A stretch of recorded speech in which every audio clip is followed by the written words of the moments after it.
Welcome, everybody. Good evening, and welcome to the Future Birmingham Podcast, a podcast which we have launched to speak to our candidates who are putting themselves forward for the up and coming local Birmingham elections. Birmingham has seen a lot of decline over the years. Birmingham is an absolute mess. Birmingham needs some serious help.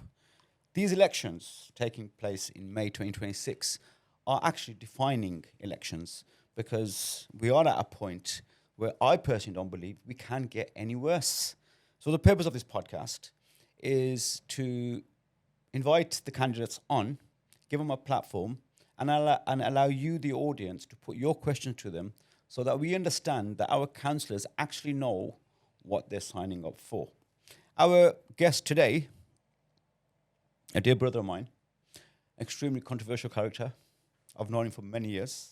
I have a lot of love for him, but that doesn't mean I'm going to be nice to him. Mr. Shahid Butt. Shahid Sab, Assalamu alaikum, and thank you for joining us. Wa alaikum salam, and thank you for having me on. Thank you for being here. I know it's busy. I know you have a campaign. You were out door knocking today earlier on. That's right. And you've left that and you've come here today to join us. So thank you. And I know it's still Eid as well. So Jazakallah, thank you for coming. So most of the audience will know you, but just for those who don't, a very brief intro about yourself and your background, please. So as you said, my name is Shahid Butt. I've lived in Birmingham all my life, specifically around Sparkhill and some of the surrounding areas. I've grown up here. I grew up in the 70s and the 80s, Sparkhill Park, fighting National Front and skinheads. In the 90s, I traveled to Bosnia, where I joined the Bosnian Army Foreign Fighters Brigade, and I was part of the Mujahideen unit fighting against the Serbs. In 98, I was arrested in Yemen, and I'm sure you're going to pick up and talk about that, and we can clarify a few misconceptions. I was sentenced to 5 years in prison. I was released in 2003, and since then until now, I've been working within the community around anti-violence, anti-drugs campaigns with the youth. That's always been my priority, de-radicalization. But primarily my focus has been around the youth and about empowering and educating the next generation. And that's what I've been doing for the last 25 years. So potentially in the West Midlands, in terms of candidates and all parties, you are probably one of the most controversial candidates or individual who's kind of put his name to the task. Why should people vote for you? Well, that's a very good question. I think from over the years of the work that I've been doing, especially within the Sparkhill and within the general wider Birmingham city, I mean, I've worked nationally and internationally. The work that I do one of the reasons why it's been so effective is because of my background. It's because of the fact that I've come from the streets. I've been involved in gangs growing up. I've been to prison. I've been involved with unsavory characters and groups that could be classed as extremists. So all of that has given me a lot of knowledge and a different perception about how things have to be done. And I think, I mean, talking to people on the doorstep and everybody, they don't want any fluff. They want real people. Yes. And, this is the feedback that I get is that I am a real person. I'm not perfect. I've made mistakes, but I've learned from those mistakes. And through my learning, I have then used that to help others to not make the same mistakes and to better themselves, especially, as I keep on saying, the youth and the next generation. So I have a wealth of experience. I've run businesses.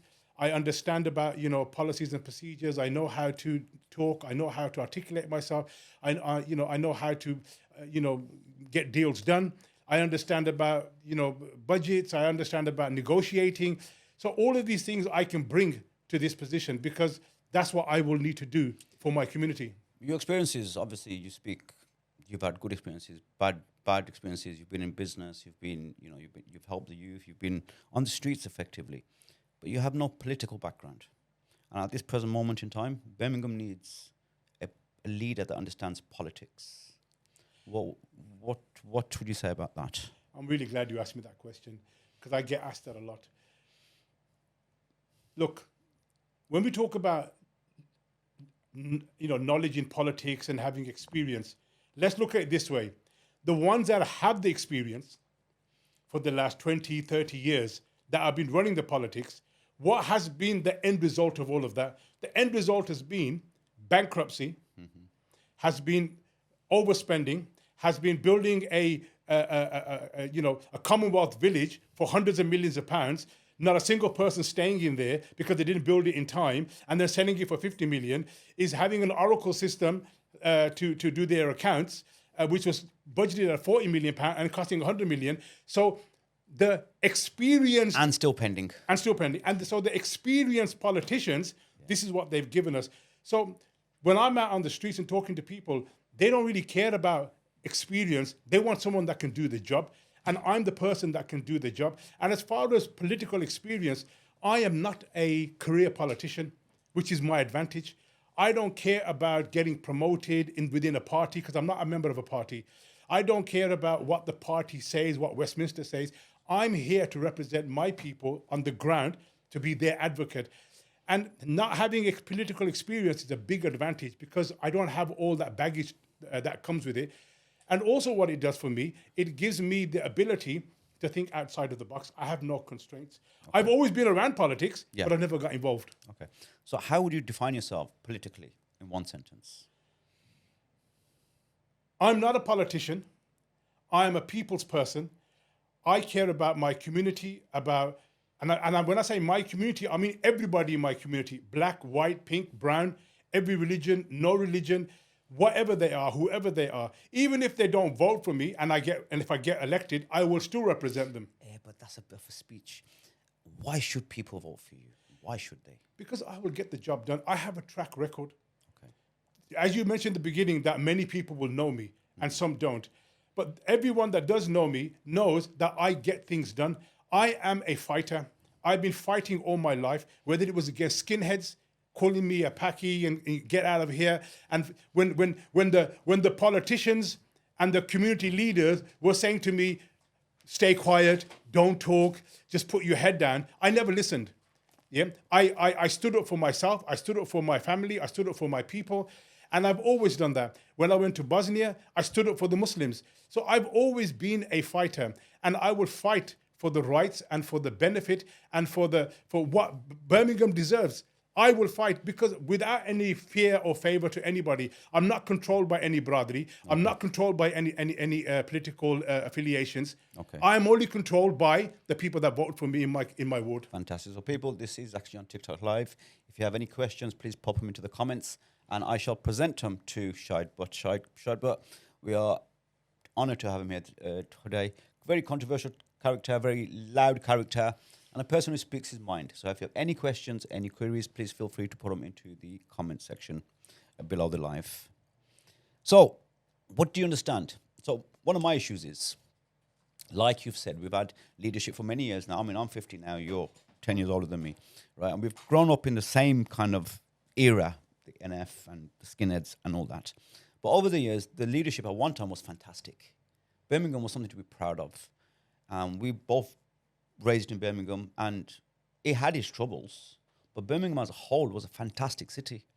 We are now being compared to third world countries, third world cities, right? And the leadership has deteriorated over the years. One of my main reasons for doing this podcast, I have a platform. So I thought, let's find out from the councillors how genuine they are. Do they actually understand what the role of a councillor is? Because I've seen launch parties, I've seen iftar parties, I've seen people having necklaces put on them in congratulations for being self-nominated candidate. And I struggle with that. So what's your understanding of the role of a councillor? Because we know it's not very well paid. And it's not very well rewarded either, because you can never be right. There's always somebody who's got an opinion and you can never do anything right. So what is your understanding of the role of a councillor? In a nutshell, a councillor is an advocate for the people within his ward. His job is to listen to the concerns of the people that voted for him, the people within his ward, is to then take those concerns to the council house, to the chamber, and then advocate on their behalf. His job is to look at budgets, is to look at policies and procedures and projects, and scrutinize that and look at, okay, does this benefit my ward? Or is allocations that should be going to my ward are going to other wards? Why is that? So he needs to be able to understand how to read and understand documents and how to scrutinize documents and then how to negotiate and articulate his views and the views of the people that voted for him to the people who are going to make the decisions.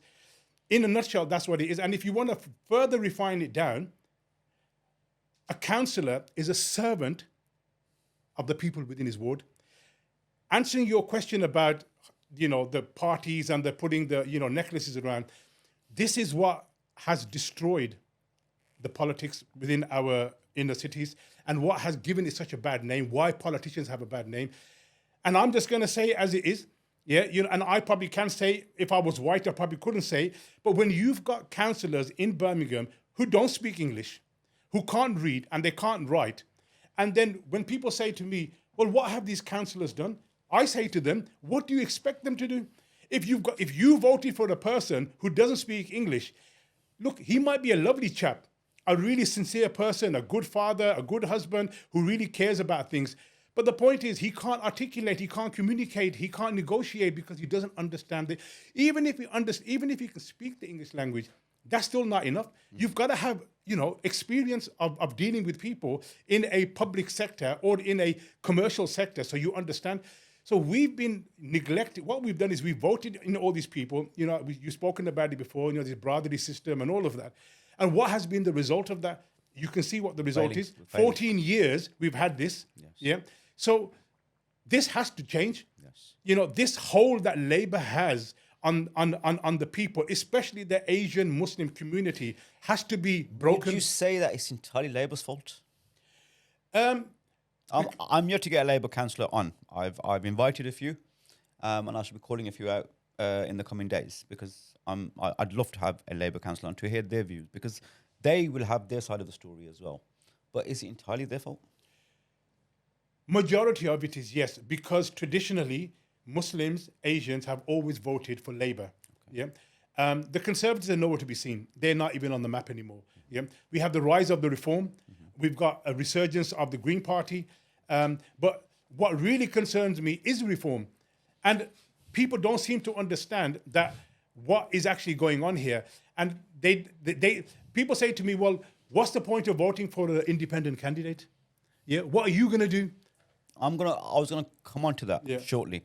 So you speak about a lot of international issues as well. You're very outspoken, and there's not many topics which you haven't commented about. How much of your role, or how much of your potential role, is to serve Birmingham, and how much of it is to tackle national government issues? Because we know, on a national level, we are a laughingstock as well of the world.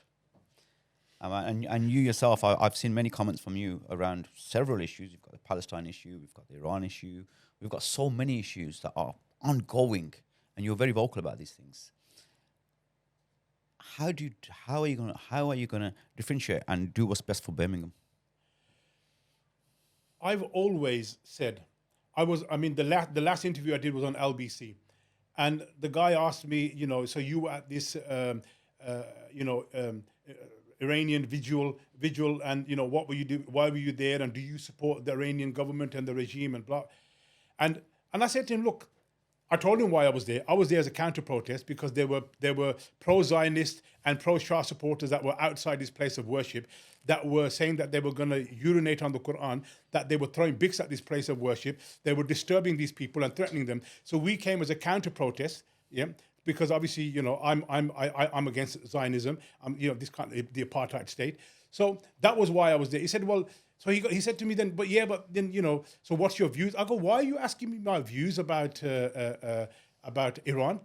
I'm standing as a local councillor for Sparkhill in Birmingham. What's that got to do with Iran? Unless if you brought me on the show to talk about international issues, that's different. But you brought me on the show to talk about that I'm standing as a candidate for Sparkhill. So ask me about antisocial behaviour and fly tipping and all the rest of it. So my focus, if I'm elected as a councillor for Sparkhill, Birmingham, my focus is Sparkhill. Yeah. In my private capacity, as a human being, as a Muslim, Yes. I love Palestinians. I love my Muslim brothers all over the world. I love everybody, Jews, Christians, everybody that shows me respect, I show them respect. If somebody is going to show me disrespect, then obviously I'm going to answer back appropriately, not over the top, but appropriately. As a councillor, I have to represent everybody in my ward. There's going to be atheists, there's going to be Christians, there'll be Jews, there'll be Hindus, there'll be Sikhs. No problem. I have no issue with that. So for me, it's not about. I'm not here to talk about international issues. I'm here to talk about Birmingham and Sparkhill and Birmingham in general, because Birmingham is my city. Fantastic. So you stood as an independent candidate. As an independent, what clout do you have? What voice do you have? As opposed to being part of a national party, one of the big 2 or 3. As an independent, how much clout do you really have? And whose policies are you following? Okay, so I think this needs clarification. When people ask me that question, my counter question is that why do I need to be a member of a national political party if I want to represent the people of Sparkhill in my ward? Yeah. Okay. What advantage do I have of being a member of a party? I'm not here to talk about national issues. I'm not here to talk about international issues. All my job is to represent on a local level. I have no say in national issues. I have no say in international issues if I was a member of a party. To the contrary, if I was a member of a political party, I come under their whip. I am not allowed to speak about anything unless I get authority from them. Absolutely. Yeah. Absolutely. So that means I am constrained by my party. So if my party supports the genocide in Palestine, I can't speak against that. Okay. Yeah. As an independent, I can say whatever I want without fear or favor of anybody. Okay. I don't care. I don't care if I piss people off. I don't care if people don't like me. I don't care if I rock the boat and, these are years and years, this is how we done it. I don't care how you did it. It's not working. It needs to change. And because I don't care, because I'm not in a party, I'm not worried about getting promoted. I'm not a career politician. My vision is, and I'll say it on your show, is that if I get elected, I have 4 years. In those 4 years, I have no intention of standing again. What I want to do is within those 4 years is mentor and bring in the younger generation and get them to stand. Unless the people at the time, say, look, no, they forced me to stand again. Yeah. Okay. Then I will listen to the consensus. But otherwise, I shouldn't have to stand again. Absolutely. I want to bring the younger generation in. That's why I've got Bilal Arabi who's standing with me in Sparkhill. Yeah. We've got Adam Mirza who's mid-20s standing in Sparkbrook and Ball City. Up and coming youngsters. Yes. These are the people that we need to bring in. My generation and older, we need to just let go. Okay. You had a good run. Which kind of brings me on to my next question. Unfortunately, the level of candidates that are launching themselves with the independents as well as other parties are not all as polished as we'd like them to be. What are your thoughts on your fellow candidates who are standing as, let's just say, independents? So as I've just said, I don't have to be politically correct. Mm-hmm. Yeah, and I've said it many, many times. Yeah, if a person can't speak English, if you can't read and write English, if they can't communicate or articulate themselves, I don't care if they're independent, I don't care who they are, they shouldn't be standing. Simple as that. And I won't be supporting them. And it's not me trying to be nasty or horrible or whatever. Like I said, in their private lives, they may be fantastic people. And I'm not putting any aspersion on their personal characters. This is a public office that deserves people that are right for the job. I believe I'm right for the job. Hundreds and even thousands of other people believe that I'm right for the job because I get support messages every single day. I'm out there talking to people on my social media. People are supporting me, saying that I'm a breath of fresh air. People have been asking me to stand for years, for decades. I've refused because I didn't want to be a part of any political party. I was actually forced to stand. Mm-hmm. Specifically by Shakil Afzar and Ahmed Yaqub, who literally said, Butt Saab, you have to stand. And I'm like, bro, I don't want to get involved. I'll support you guys. I'll support from behind the scenes. They go, no, now is the time for change. Yes. Yeah, and we need credible people. Yeah, and you are one of the credible people from Sparkhill. Okay, every area has its separate sets of challenges. I've asked this question to all the candidates. So challenges in Allen Rock will be separate to the challenges in Kings Heath. Challenges in Sparkhill will be separate to challenges in Sutton Coldfield. What are the challenges, 3 core challenges in your specific area, apart from the rubbish, apart from the gas problem, apart from the housing? What are the main challenges are there in your constituency? Antisocial behaviour is a very big problem that we have, especially not just only in Sparkhill, but throughout Birmingham. On the back of that, when people are afraid to go out, or when people are afraid to let their children walk from school on their own to go home, this is not a good thing. Because, and then, so antisocial behavior is one. Business and economics, these are very, very important things that, to make an area or a city flourish, you've got to have good businesses which are creating jobs, which are creating wealth, which are paying taxes, which are getting, bringing opportunities.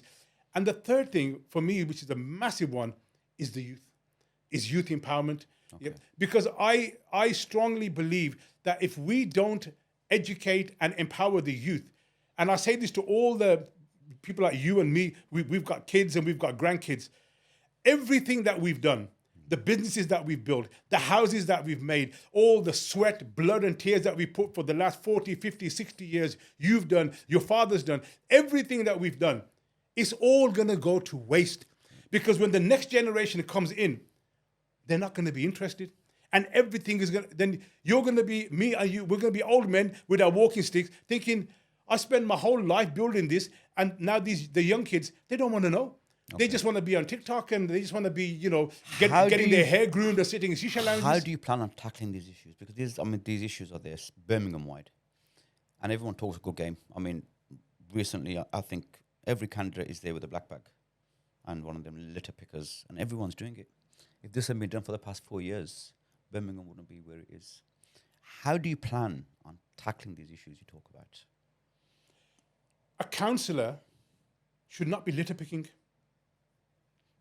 That's the picture of the moment at the moment. A councillor should not be litter picking. Yeah. If a councillor is litter picking, he's failed. You have the whole apparatus at your disposal. Yes. That means that you are not able to communicate and articulate the issue in your area, that you're being fobbed off by the people who are supposed to be keeping the area clean because you can't talk to them because they maybe intimidate you, or because your English is not that good, or you get a little bit frightened, you don't understand the procedure, or because there's no oomph in your personality. So you pick up a litter picking and a black bag and you go around with a bib on, picking up the litter. But that's wrong. There's a notion of leading by example as well. No, this is not leading by example. Is that as a leader, if we didn't have a system, if we didn't have waste management, if we didn't have council vans and refuge collection, then yes, we all get together and we all muck in. Fine, but we have that. And every year, my council tax goes up by 5%. Yeah. So why should I have to go around picking up litter? These are just optics, which don't mean anything. The public are not stupid. They see these councillors, they never see them for 4 years. 2 months before the election, the streets get cleaned, the potholes start getting fixed, the councillors are out there, I'm out here picking up this rubbish. Well, where were you for the last 3 years and 10 months? Yeah. So people are not stupid. Yeah. People can see through all of this. Yeah. That's why I'm not about empty slogans. Okay. Yeah, I'm not about that. I'm about solutions, and my track record proves that. I get messages. I do a lot of social media. I do a lot of work outside. I've been doing it for years. I get people contacting me, young men, women, parents. I'm not trying to big myself up, but I'm just telling you that I'm a real person who's saying, brother, thank you very much. I saw your video. It inspired me. Yeah, I started praying. I started to, be more respectful. You know what? I'm going to do something. I'm going to speak up for the Palestinians. I'm going to be something in my life. Yeah, people just need that little push. Yeah, and rather than talking negative all the time, especially the youth just sometimes want to hear from someone like me with a white beard. Something positive. I got you, son. Don't worry. Something positive. You're okay. Don't worry about it. You know what? Important. We all fall off the wagon. Yes. I've been in dark holes. Yeah. But I've come out. Yeah. You will come out of this. Yeah, don't worry, it's okay. You're doing good, son. You carry on. Don't let the haters bring you down. That little word changes their whole perspective because we elders have a lot of influence on the younger generation. And if all that comes out of our mouth, you're a waste of time, you're stupid, you're rubbish, then they start believing that. Absolutely. And they start rebelling as well. Yeah. Fantastic. So you speak about the 3 issues in your particular ward: business, Youth empowerment, antisocial behaviour, and youth empowerment. How do you plan on tackling the antisocial behaviour? Because that's a huge issue in your area. It has to be a combined effort, with the different authorities. As a councillor, your job is to liaise with the police, the NHS, schools, and other official bodies within the area. And that's what I'm going to be doing. Initially, I'm just going to be getting a lay of the land. Yeah, I'm going to speak to everybody.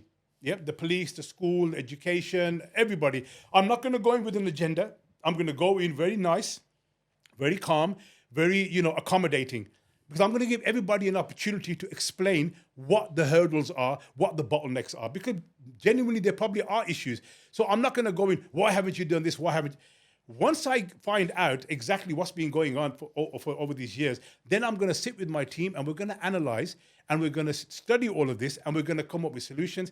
Then you're going to see Shahid Butt's other side. Because I have no fear or favor of anybody. I only fear Allah, and that's it.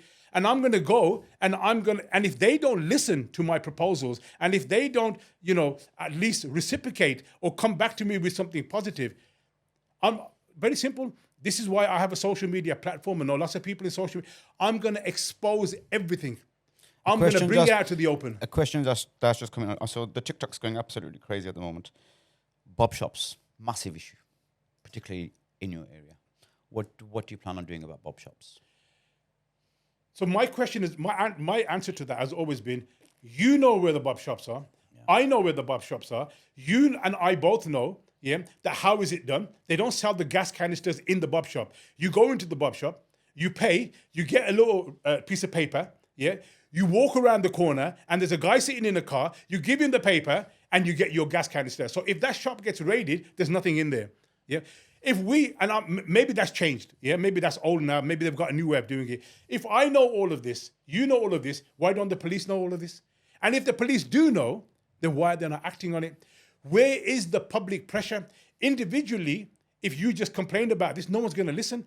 The councillor, who's your representative, should make strong representation to the police. And this is what's been lacking, and this is why the community needs answers, because the representation has been nil. No one's bringing the issues forward. We talk about them. But then ask yourself why that's not happening. Because, I'll tell you this, because this is a mafia. And a mafia has power. A mafia will shoot you. A mafia will take you out. A mafia will land at your house and put a brick through your window. And that's why, I'm not saying all of them, but that's why a lot of the people are afraid to take this issue on. So have we acquiesced Sparkhill to thugs and criminals? Not on my watch. I mean, we have HMO issues. We have so many issues in your ward. There's a question. Can I just say something about HMOs? Yeah. Before anybody starts jumping up and down about it. I have HMOs. I'm in the exempt accommodation. I was really big about 5-6 years ago. I had hundreds of properties. Now I'm just really, really small. I've slowly, reduced it a lot because it was too much work for me, I just wanted to take it a little bit easy and focus on other things. So I'm from that sector. Now I understand that sector. I 100% agree with properties that are badly managed, that are not being looked after properly, and these people are just left to run around, free willy-nilly. There needs to be better, more. There is regulation. The RSLs do the best that they can do. The council is trying to regulate as much as they can. There needs to be more regulation to weed out all the cowboy operators. And the genuine people, they've got nothing to be afraid of. Mm-hmm. There are lots of people that I know who run very, very, very good operations, very, very good. And I also know people that run very bad operations. Mm-hmm. So that needs to be weeded out. Yeah. And there needs to, but at the same time, I'll just give you one example. I used to live on Ivor Road. and there's about 6-7 HMOs on exempt accommodation on Ivor Road. Yeah. In all the years that I've been living on Ivor Road, yeah, we've had drive-by shootings, we've had armed response, we've had raids on the house, yeah, antisocial behavior. And I can tell you, 99% of the time when it happened, it was not because of the HMOs, it was because of your chache da putter, yeah, and your mame da putter, yeah, who's selling weed outside his house, has a kickoff, yeah, got into an argy-bargy with somebody and whatever. It was people who've been living in that property for 30 years, the local people, yeah, not the HMOs, yeah. Yes, there are, but I'm giving an example of the road that I used to live on, and I used to walk up and down that road every time, yeah. So it's not as, it is an issue, but it can be dealt with.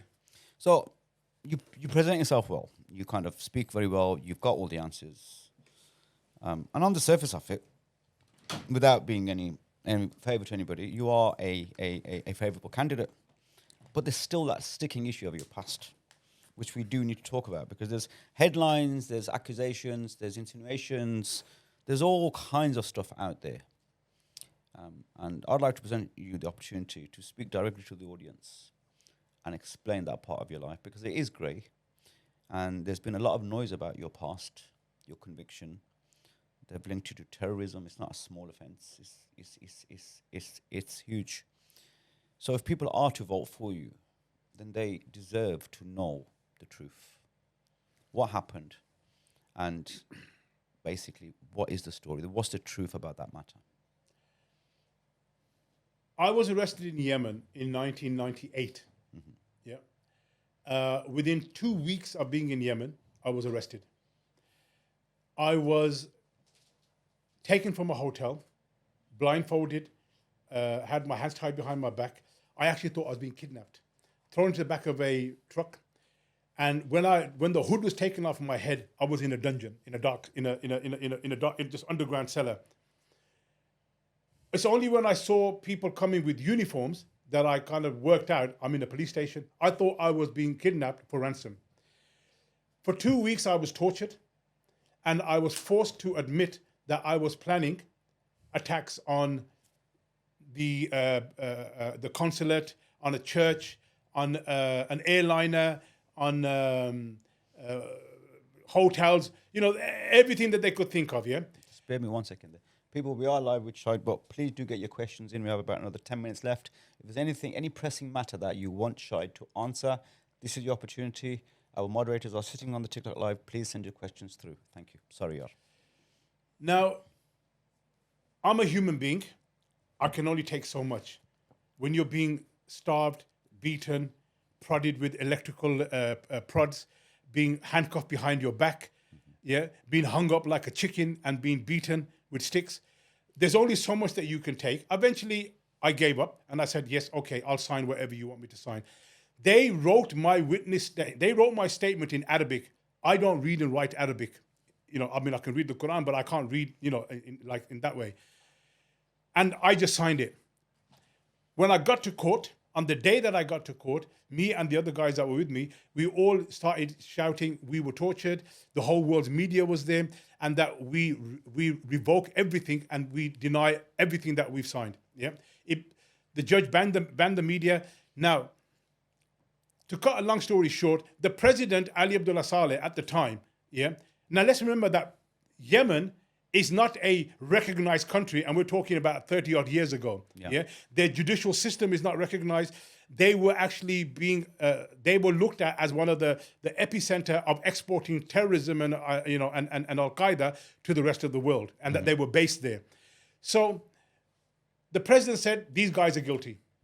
These guys have been sent by the British government, yeah, trained by the intelligence services to cause havoc in our country. So it's not, Britain was accusing Yemen of exporting terrorism. And he said, it's not us exporting terrorism, it's you, Britain, that's exporting terrorism. So we now became a political football. So before the judge has given the verdict, he's already said we're guilty. So what was the conclusion going to be? I got 5 years and I was sentenced. I did my 5 years and I came out. Now, if I was to ask this question to all these people on social media and all the right-wing media and all the haters out there that have been sending me hate messages and death threats and all of that, How do you actually know that I was convicted for terrorism? Show me the proof. Have you seen the paperwork? If it was in England, you can go to the court. You can see what I was convicted for. Was you convicted? So here's the thing now. I was convicted for what? I was convicted for being a member of an armed gang and planning acts of violence. Okay. Yeah, that's my actual official conviction. Okay. Being a member of an armed gang. Yeah, they never said in my conviction that I was convicted for terrorism. Okay. Yeah, this is something that everybody's just jumped on the bandwagon. So wherever they there's loads of media out there saying using the particular word of terrorism. They start off because now they convicted terrorists standing for local council elections. Yes. Have you done your research? What was I actually convicted for? I wasn't convicted for terrorism. Yeah. Now, why use that word? Sensationalism, clickbait. Yeah. That's why they're all doing it. And what that's done, they've actually put my life into jeopardy by having those kind of claims. Because I get death threats. You should be hung. We know where you live. We're going to find you. We're going to get you. Yeah. You know, you want to do this, blah, blah, blah. People like you should be deported. You should have no right to live here. So that bad messaging has put me and my family in danger. Okay. Yeah. Now, I'm not going to back off. I've spoken about my background for decades. I've done podcasts. I've done interviews with the mainstream media. I've never hidden my past. When I started doing de-radicalization work, when I started speaking out against ISIS and stopping people from going to Syria to join ISIS, I had the Home Office. I had the West Midlands Counter-Terrorism Police. Everybody knew what I was doing. They all approached me. I used to attend their meetings. I was invited to sit on West Midlands Counter-Terrorism Steering Committee. I used to go to Lloyd House and all the chief superintendents of the borders, and they all used to be there, and I was there as well. They didn't share any sensitive information with me, but they would seek our advice. I wasn't the only one. There other people from the community used to go as well. If I was a threat to Britain or to the British people, why am I even being invited to these kind of things? If I was a threat, when I was released in 2003 and I landed at Heathrow Airport, 2 special branch anti-terrorism officers met me at the airport. They took me to the side, and I don't remember exactly everything that they said to me, but basically it was like, look, you're back now. Be careful. There's a lot of people that are going to try to, spin things around and try to get you involved in this and that. Yeah, just be mindful. The media is going to be on your case. Yeah, here's our card. If you need any help and support, let us know. Why didn't they arrest me? If I was such a dangerous person plotting to blow up the embassy or the consulate or whatever, which is British territory, why was I not arrested?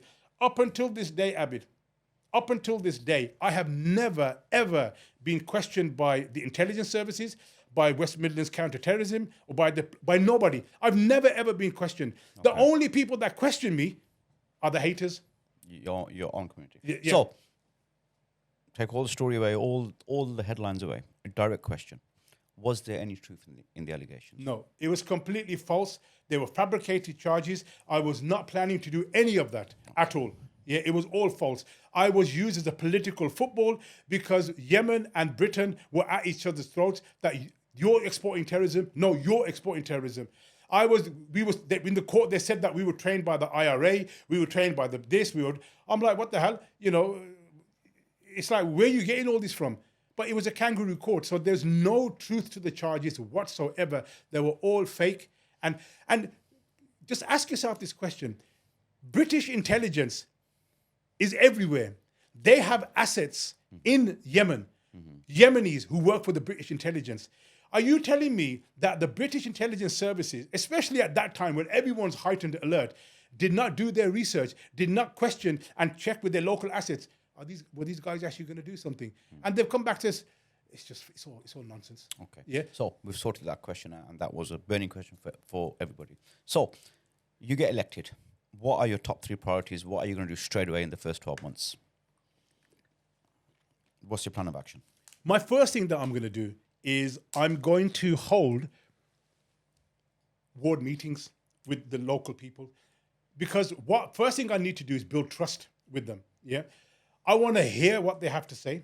I want them to see me face to face. Yeah. Come down, ask me everything and anything. Raise every concern that you can think of. Yeah. Me and my team will sit down and we will make notes of all of that. Yeah. And then we will look at the issues that the residents of Sparkhill are bringing forward, the issues that they have, and then systematically I will go through them and I will try to deal with all of those issues to the best of my ability by working with other partners, and in collaboration with Birmingham City Council. That's the first thing that I want to do, is I want to sit with the community and I want them to talk to me and tell me what their issues are. Okay. Sorry, I'm just getting loads of questions come through. Okay. How do you feel about fellow independent candidates who are potentially rejects from other parties? Now, we do know that this is happening, particularly Labour. People, they say they left, but we know they haven't left. They've been rejected. And now they've come back for round 2 on the independent bandwagon. Now, you're standing alongside independents, so sometimes you're guilty by association, unfortunately. What's your thoughts on that? Look, Abid, I want to run a clean campaign. I don't want to be, throwing mudslinging on people or whatever. I want to be, I'm a person of integrity and I want to run my campaign with integrity. I'm only responsible for myself and for the words that come out of my mouth. And I want people to judge me on my merit and what comes out of my mouth. What other people do, it's not really something that I have a say in or that I really want to comment about. I've made it clear from the beginning how I feel about these things in general. Now, I'm not going to, individually, attack people or say that this person and that and whatever. The public is very intelligent. The people of Sparkhill and Birmingham are not fools. They've seen all of this for decades. They're not falling for it anymore. Okay. This is why you look at all the polls. Independents, I don't know if you saw the Birmingham Mail poll. Independents are going to get a landslide. Absolutely. Labour's going to get decimated. Conservatives are not even on they're going to be a blip. Reform is getting something. And even the Green Party as well. But independents. So people have woken up. People have wised up. People don't believe all this BS anymore. So all of this stuff that people do, that might work for a small segment of the community. But now the electorate is young people, young men and women. They don't believe in all of this. They can see straight through this. Do you think that the young are now taking interest? Do you think they're actually coming to the... I do, yeah. Because all the young people that I speak to, they message me. And what do you think, why has that happened? What's brought that change? Because, and I'm not saying, and don't get me wrong, I'm not saying it's because only of me. There's hundreds of people like me, like you, and other people who are constantly, for years, are saying, young people, wake up. Young people, get involved. Young people, get involved. Constantly. And I think that now the people are waking up and the youngsters, and what's amplified this is social media. Before 10, 15 years ago, it was just me talking to one kid. If I'm on social media, I'm talking to thousands of people. So the message is getting out. And when it's articulated with passion, with sincerity, it resonates with that younger generation. They don't see me as an old man with a white beard. They see someone like them. They see my faults. They see this is a guy who's not perfect. This is a guy who's got a bent nose. This is a guy who's got his teeth missing. This is a normal guy like me. He's like my dad. He's like my uncle. He's like my chacha. But he's saying what needs to be said. And you know what? And then they respect that because I don't fluff things. I say it as it is. And I think that's the change now, isn't it? Whereas before there was, a councillor position is probably the bottom of the political sphere. But the demand that was commanded by the councillors was like, we are the elite. And I think now people like yourself are changing that narrative and general public can resonate with people like yourself and vice versa. I think the message now is getting through and people are a lot more relaxed. And I think councillors or candidates now are approachable. And I think that's a massive shift to what used to be before. 100%. Look, like I said, I'm out there every day and I get this, I can show you my messages and it's never ending. Look, my inspiration for why I say what I say, especially when it comes to what is the role of a councillor. I said to you in the beginning, a councillor is a servant of the people. I get this from Islam. When the Prophet, peace be upon him, he used to allocate governors, he would tell them that you are now a servant of the people that you serve. Their offices or where they used to sit never had a door. Okay. The Sahaba used to run from positions of power because they knew that if they get put into a position of power, their life is over.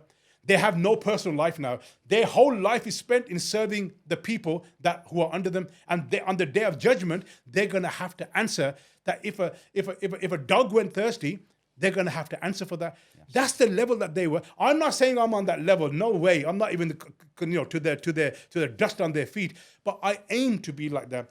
I aim to be a servant for my people. Yeah, for everybody in my constituency, because that's what a councillor is. Unfortunately, these people that you're talking about have turned it into a badge. Yeah, when they go back home to Pakistan, or you councillor Sabag, yeah. Councillors are cutting ribbons and being invited to Davatan and invitations and food. And what's that got to do with a councillor? Why are you inviting me? If I wasn't a councillor, you wouldn't even say hello to me. And now you're inviting me to your son's wedding. I'm not going to your son's wedding. If I wasn't a councillor, you wouldn't invite me to come and cut the ribbon in your shop. What's that got to do with me? I'm not here to cut people's ribbons. I'm here to fight for the rights of the people of Sparkhill, to make sure that we get the funding, the money, the resources, and what rightfully is ours. And I'm going to fight for that. I think you just answered my next question. So what makes you better than the candidates that are standing against you in your particular area? First and foremost, they are standing with a political party. If you're with the Labour Party, I don't even know how you look at yourself in the mirror. A Labour Party that said it's okay to starve, cut the electric and cut the water, who are genocide enablers. Yeah, I don't know how with which conscience can you still stand with this party and all the rest of it as well. They've bankrupted our city. They are completely incompetent. Now, when it comes to the Lib Dems, when it comes to the Conservatives, what's their track record? It's no better. If you are, I have, there's people standing for some of the parties who I know personally. Yeah, as individuals, they are lovely guys.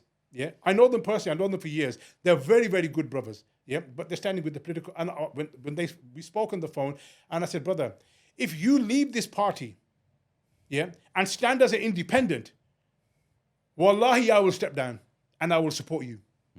Because I don't want to do it anyway.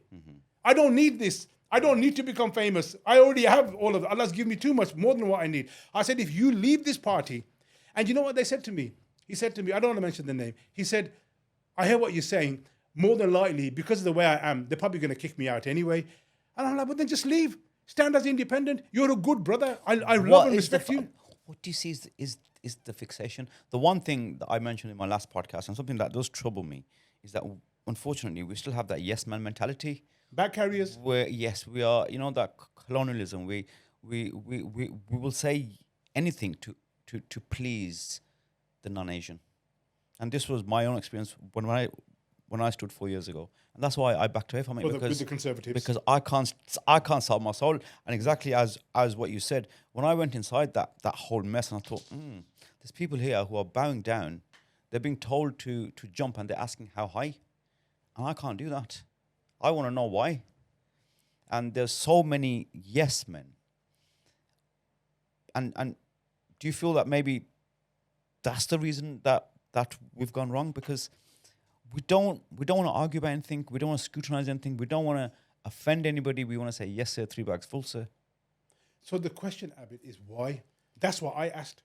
Yeah, this is now where psychology comes into it. What's the psychology behind this? Why are people behaving in that way? And there's not one answer for that, but there's multiple answers. One of them is that these are career politicians. If they go against the grain, if they are, putting in roadblocks, no, I don't like this, no, we shouldn't do that, what's going to happen? They're going to get deselected next time round. They're not going to get promoted. Because remember, when you're a part of a political party, you might start as a councillor, but you can rise up the ranks. Yes, ambition. And then you're talking about 60, 70, 80, 90,000 pound salaries. Yeah. Some of these people. And influence. And some of these guys, with all due respect, have been working in, minimum wage jobs or mediocre roles, have just been working under people, have never been in positions of power. Power is a buzz. It's a drug. Yeah. Now, this is why I say to people, you need to look at the person that you want to represent you. as I say in Punjabi, assi raje bande hain. My stomach is full. Been around, seen it, got a t-shirt and done it. Don't need all of this. Yeah. This is actually going to be a burden. My family are saying, what are you doing? Why have you got into this? Yeah. This is now a burden on me. If I get elected, my private life is over because I have to serve my community. And I fear Allah, and I fear on the day of judgment that Allah's going to ask me that I put you in this position. What did you do with it? Yes. Yeah. So I've just now dropped myself into an even bigger quagmire. My life is already complicated and I'm already a sinful person. And now I've got more things to worry about. I've got auntie's telling me that, this, that, and the other. And for 1 hour, she's telling me her story and all that. I have to listen, even though I've got things to do. Now, if I say, auntie, look, I ain't got time for you. Yeah, I've got to go because I've got to go and talk to some business people. Allah's watching. And then on that day, Allah's going to say to me, that auntie was asking you, and you pushed her aside, and you went and go and talk to people because they got power and influence. My life is more complicated if I win. Yes. Yeah, and it's a big burden on my shoulders. And I'll tell you straight, I am worried. I don't know if I can handle that burden because it's a big responsibility. And I fear Allah. A local issue which became a national issue, the Maccabi football game. Your thoughts on that? Look, that was blown out of proportion. Yeah. At the end of the day, West Midlands Police, quite rightly, did their investigation, spoke to all the relevant authorities, and concluded that this is going to be dangerous for the community. These people are known thugs. They're even banned in Israel. They've even been banned in Israel because they're so violent. Yeah, but this part wasn't highlighted in the media, was it? Yeah, of course not, because we know who controls the media. Yeah, it's all controlled by right wingers and the Israeli lobby. Yeah, so when you have this situation, what happened was that we didn't influence them. How can we influence the West Midlands Police? They're giving us too much credit. Yeah, it was done by them. Yeah. Now, when in those supporters and in those players, there are serving IDF soldiers. These are people who have killed babies and children. These are war criminals. And we're going to allow these war criminals, as by the International Court of Justice has said, that this is a genocide that's going on. And Netanyahu has been indicted as a war criminal. Yeah? And we're going to let these IDF soldiers are going to come to Birmingham and cause havoc and beat up people and kill people. West Midlands Police said, no, we're not going to allow that. Now, when this happened, we went as a counter protest for the Palestinians. Yes. So that the Palestinians who were watching these TikTok or these videos will see that the people of Birmingham have not forgotten you. We're a small people, we're a small voice, a small amount of people, but we have big hearts and we love our Palestinian brothers and sisters. We love Muslims all over the world. And wherever they're being oppressed, wherever there's hardship on them, we will do whatever we can. We will speak up. We will speak the truth. We will try to help them financially. We will help them in whatever way that we can. And it's not only us. How many non-Muslims have stood up for the rights of Palestinians? I would say that the non-Muslims have been more vocal than the Muslims when it comes to the rights of the Palestinians. So I'm not about sectarianism or about, ridiculing one culture to the other. How many Jews have stood up at Palestinian marches and spoken out against the genocide? We are not against Jews. We are not against Christians. We are not against anybody. We are just against oppression, whoever does it. If it's a Muslim doing oppression, we will speak against him. If it's anybody else, we will speak against them.